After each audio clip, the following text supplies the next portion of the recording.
Top U.S. diplomat heads to Nigeria, faces call to rethink ties. My dear Secretary of State in the United Kingdom, Tony Blinken, and Tony Blinken will be visiting Nigeria today. And there are causes and his heart. There are reasons for him to rethink ties with Nigeria.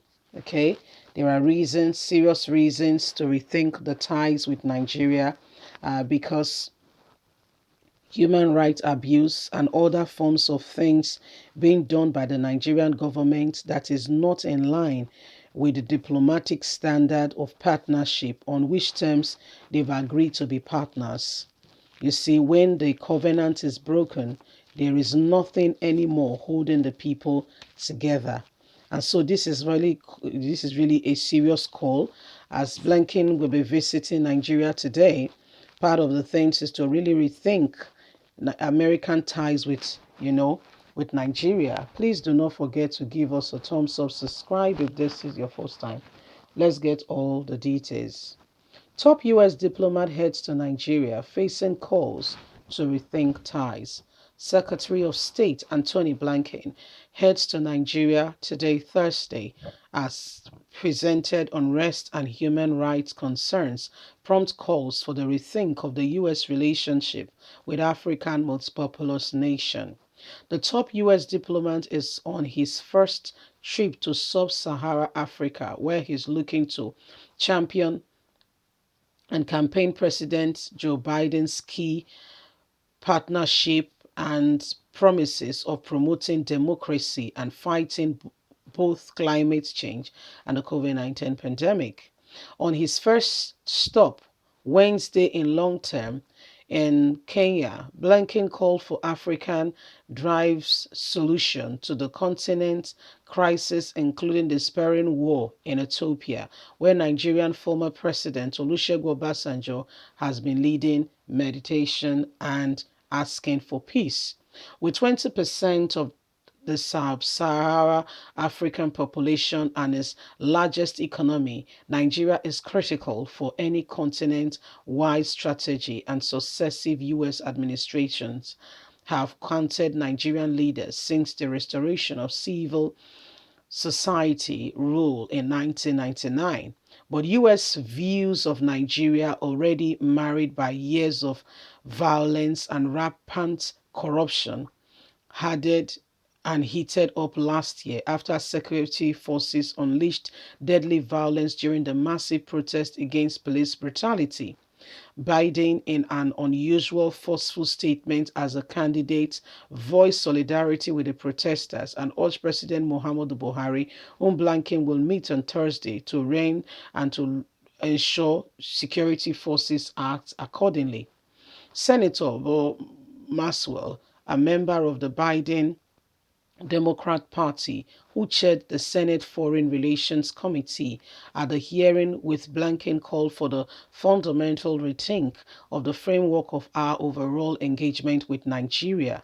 The conservative objective has hauled up the sales of 12 U.S. Cobra attack helicopters to Nigeria, aimed call to probe whether the military is doing enough to prevent civil death as it battled the two-decade Boko Haram jihadist insurgents in the country.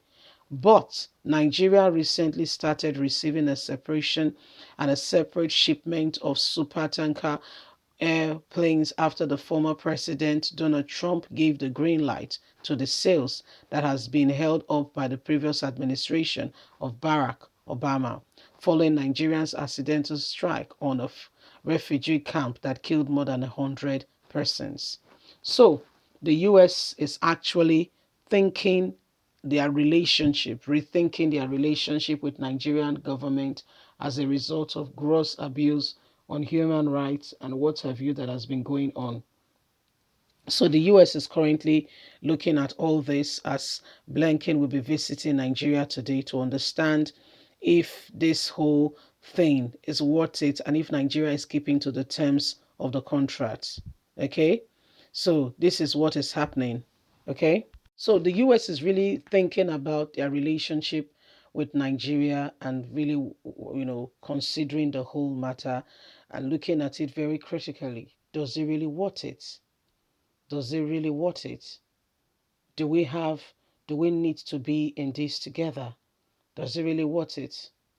So these are part of the things going on, and the Nigerian government is really being looked at because Buhari's government, in case you're not aware, PDP has also written to Blanken before getting to Nigeria saying you have to address the human right violation being carried out in this administration.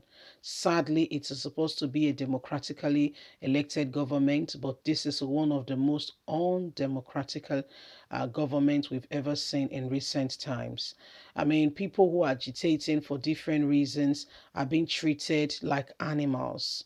In fact, being disdained, and I mean, their mental state, they just want to break them at all costs. Okay, and guess what? It's not like they are committing any crime. No, they are not committing any crime. These are all enshrined in our very constitution that makes us a people. So the US, as they are coming, are really thinking about it, relooking at it again, reevaluating their relationship with Nigeria.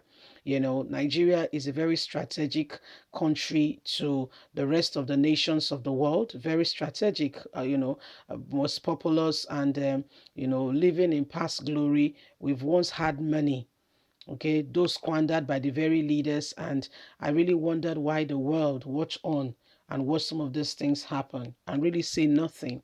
To a large extent, they should have done more, but have not done what they should. Okay, to a large extent, they should have done more, but have not. So when you look at it, you begin to wonder to yourself, how did we get here as a nation? What is all this going on? And if the US are coming to help, are they really sincerely helping? Is it real call for help? Because if Buhari is still the president and we have cases of human rights abuse and the rest of them, why can't they, look into this matter and speak up when they should, rather than being quiet and say nothing? Okay, we say nothing, then we allow evil to continue. But when we speak against it, then it is stopped. You see, leave us a comment. We'd love to hear from you. Please do not forget to like us, share, subscribe. Click on the notification button so you can get all our latest news. God bless you. Have a lovely day. Bye for now.